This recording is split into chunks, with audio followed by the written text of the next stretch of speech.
Draymond will not play tomorrow. He went through individual training and workouts today, so he didn't practice with the team, but he got some work in with Rick. And James is good to go. He practiced fully today, and he'll be ready to go tomorrow. I haven't even talked to Draymond or Rick today because I came straight from practice, back to the hotel.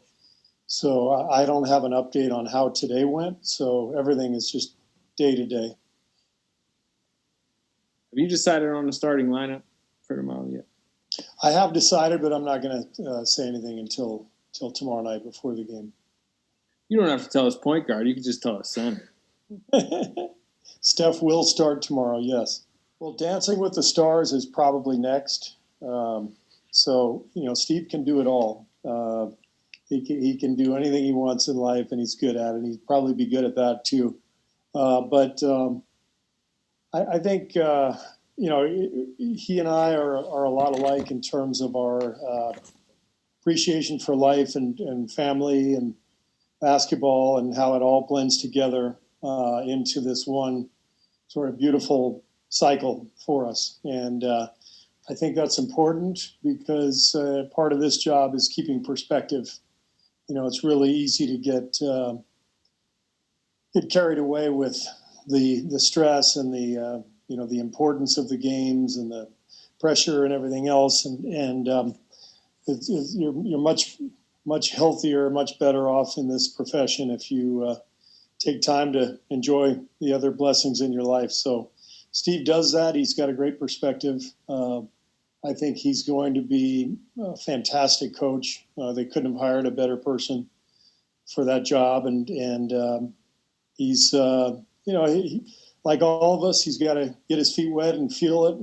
But it won't take long. It's going to be a pretty easy gig for him, to be honest with you. I'm worried about game planning for Steve. I'm worried about game planning for Kevin and Kyrie. So, and by the same token, Steve should not be worried about game planning for me.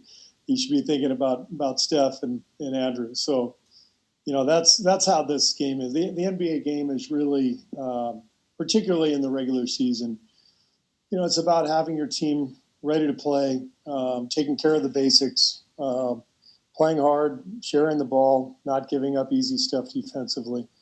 There's not a huge chess match that happens, especially at this stage, early in the season with barely any training camp. This is really about the players going out there and performing. And as coaches, it's been our job to get them ready the last few weeks.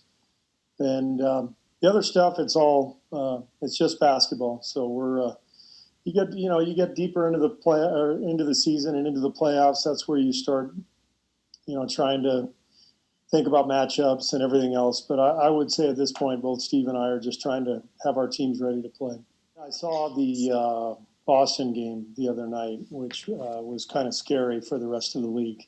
Brooklyn really showed the potential that they have. And, more than anything, I was thrilled to see Kevin look really exactly the same. I mean, I didn't know what to expect, given that it's been really a year and a half, since his last game. But I could not tell one difference between seeing him 18 months ago and seeing him the other night. He looks great. He's smiling. He's out there doing his thing.